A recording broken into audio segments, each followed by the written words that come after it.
Hi everyone, this is Nikki Jameson here, and today we're going to look at the sketch brushes category in Corel Painter 2023. So I had done a previous video on creating some sketches in Corel Painter, but I'm not sure that I shared that video.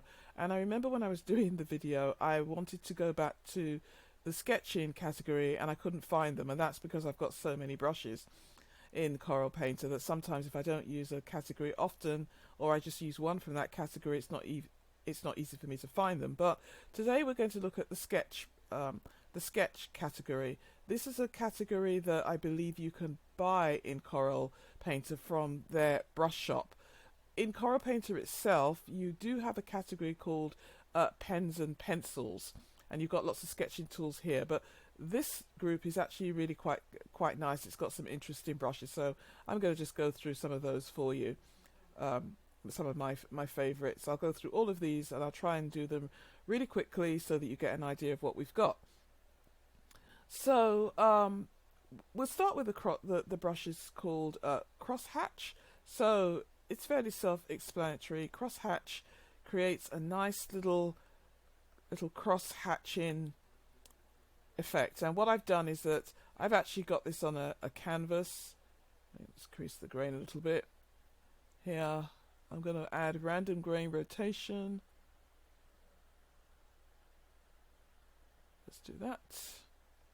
Not make too many changes, and this will give me a very randomized movement of these brush strokes. If I press and apply pressure, I get a darker sketch mark. This is a reset of 100, which means it's fully going to put down color, put down paint. So that is crosshatch. Okay, if you want to, this is good for shading. Diffuse pen, I'll just keep on with this color, is a sketch pen that if you press it, you get a thick stroke. You can always recalibrate any of these brushes. If you press it, you get a thick stroke. You can, with a light stroke, you get a very thin stroke. Yeah, this is a wet brush and it's a wetness of 0. If I increase the wetness, immediately you can see that the stroke gets thicker. So I have a layer here where I was actually practicing with charcoal brushes, but I just thought I'd show you this. I'll do a video on the sketch brushes for you as well, so that you could just see what these brushes do. Okay, that's diffuse pen, and as its name implies, you can control the diffusion of the stroke. So a little bit like a watercolor. Let's just put that up there. Yeah, it's kind of wet. Okay. All right. The next one is Draw Dirty. This is one of my favorites actually. It's probably why I've marked it here.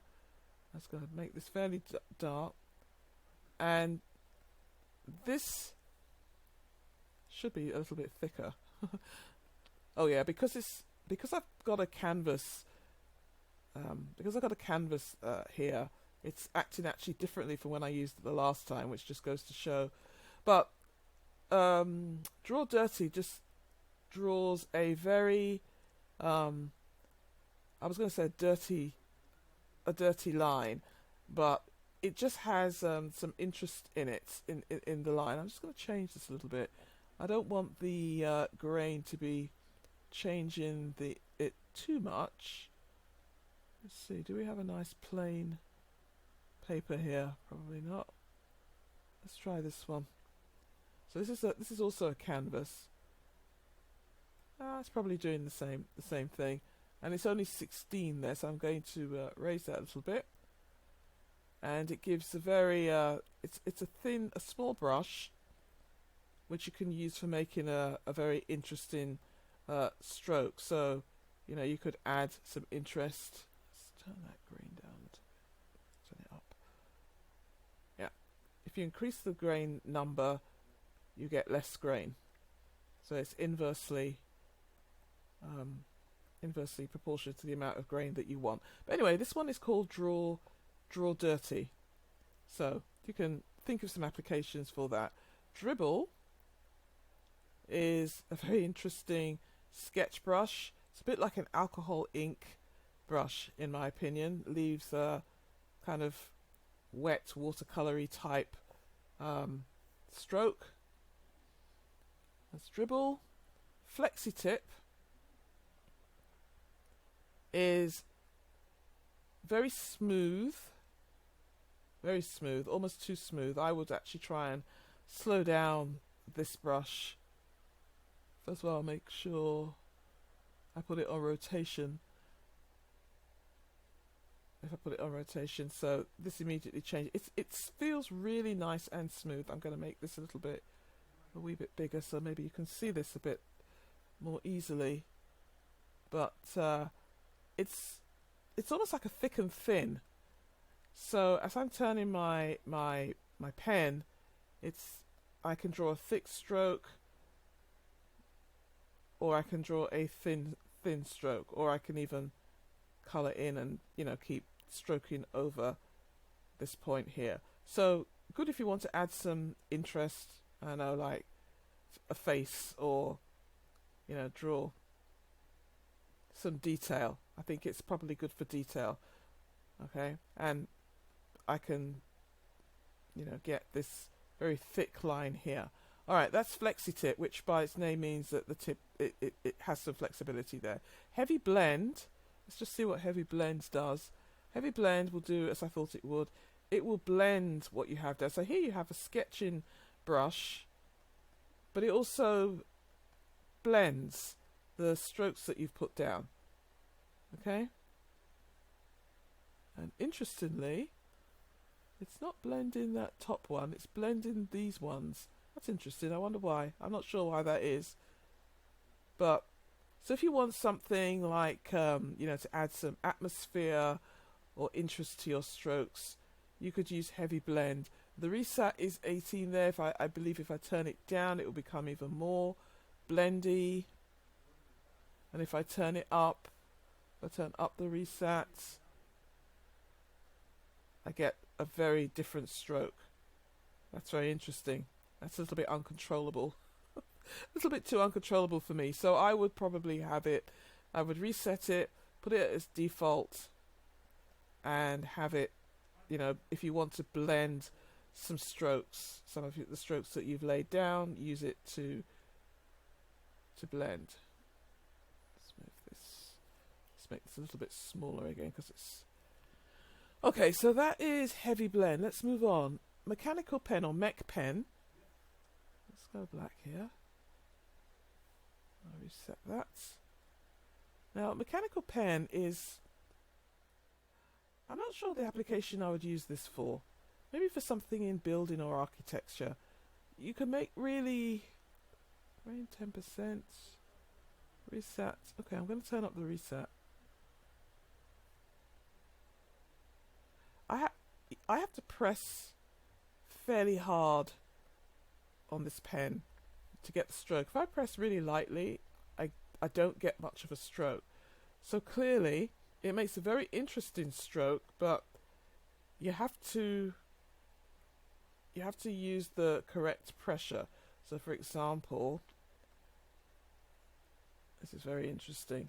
It's interesting when you're demoing some of these brushes, you don't have time to kind of really play around with them, to really sort of explore them. So my advice is that I would encourage you to just explore these brushes on your own and see what they do, and you'll probably get a very, very different outcome depending on the paper. I'm just going to change the paper there, so I feel the paper's having an effect.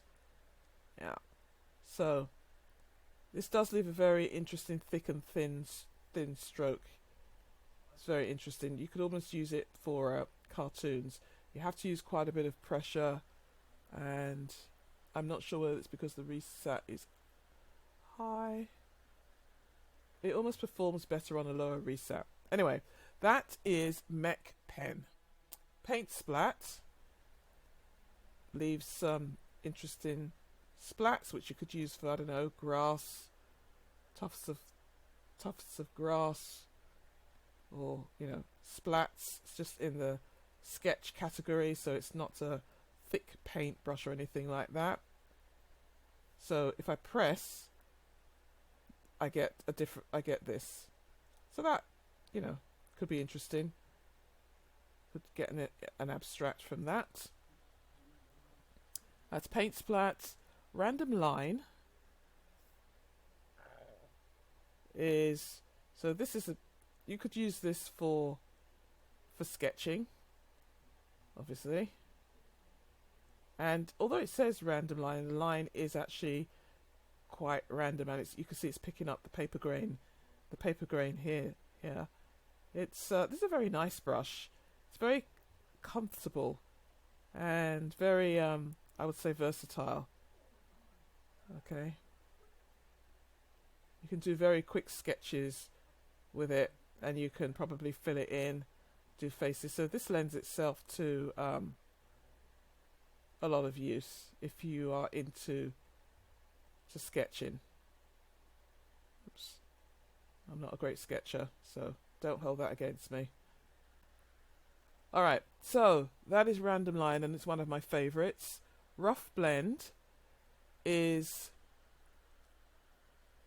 so this is a blending brush which seems to blend from the, let's reset it, see what it's doing here.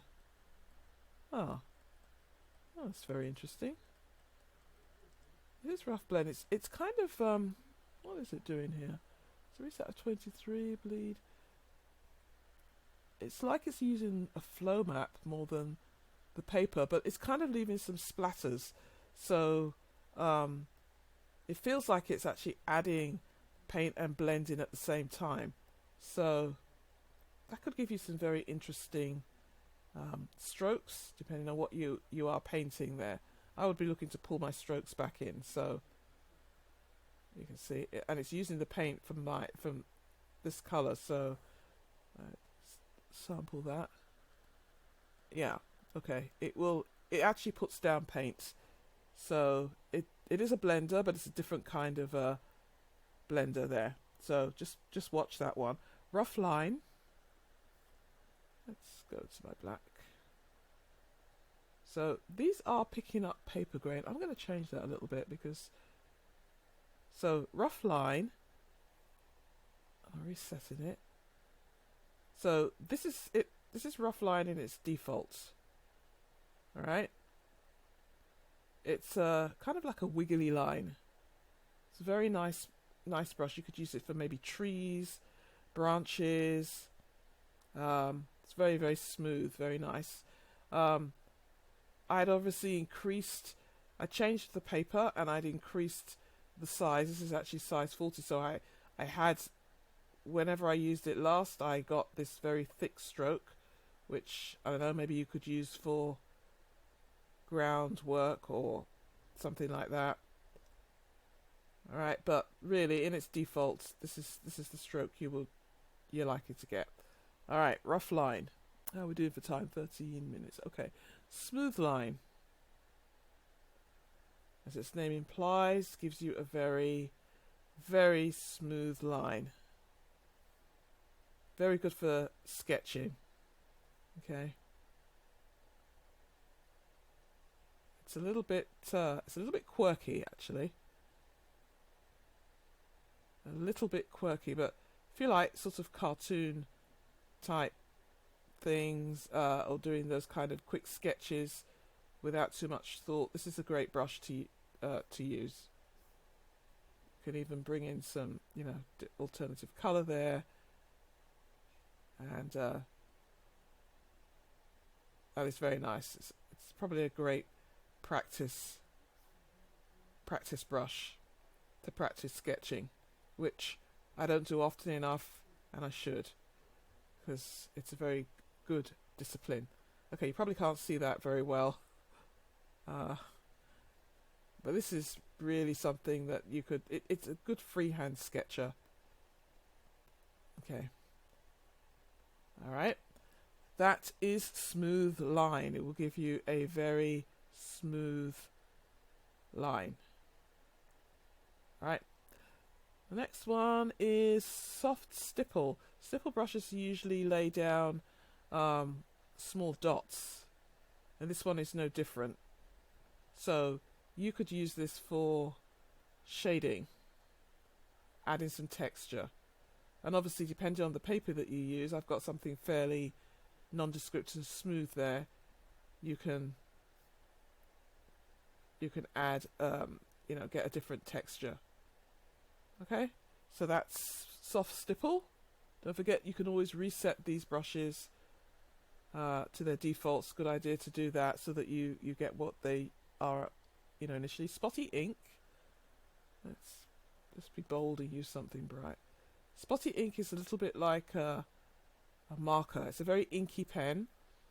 Corel hasn't added another layer, so this is like a liquid ink pen. All right. Now you can see as I continue to stroke over it, it gets darker. So if you want to add shading and extra color without maybe using paint, some value studies, this is something that you could use. Let's try a different color here. It's actually quite nice. I actually like what it does there, but you want to watch and control this one, because otherwise you'll get lots of dark, inky spots where you may not want them. But that is a very, very nice pen. I think very good for adding, some thick and thin and different value to your work. All right, spotty ink. All right. Last but not least, wet sketch. What is a wet sketch?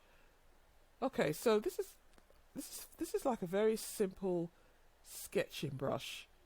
It's very smooth, very easy. Let's just reset it to make sure that's really what it's doing. And this is almost like I don't know, it's like a liquid ink, like another liquid ink brush. And like I say, you can always go into the recipe of any of these brushes in the brush controls, the general brush controls, and look at what type of brush it is. This is probably a drip brush. I'm not too sure, and in the interest of time, I'm not going to look at it right now. But you can always go into advanced brush controls or general brush controls, and you can look at the recipe of these brushes, and you can also tweak it. Maybe I'll do a video on the general brush controls at some point, because it is a tool you should always have open, because it will give you a lot of control over the brushes, especially the Corel, the ones that come with Corel Painter. So this one, it's a nice sketch brush. I would use it with care, is what I would say. I love this brush, actually. I really do like it. So if you're doing some freehand sketching and you want a nice stroke, it does tend to want to do its own thing, though. Right, just beware of that. But you can always control it. You can even slow some of these brushes down if you want. Okay. And you can just get the look that you want. Right? Okay, so those are the brushes in the category called sketch. There's some very interesting brushes here. I don't think we explore the sketch brushes often enough, quite frankly. We're always into the painting brushes, but they are a really good group of brushes. Check them out, have a nice time with them, and I hope you enjoyed this video. Maybe I'll see you in another video. Subscribe to my channel for more. Thanks for watching. Take care. See you soon. Bye.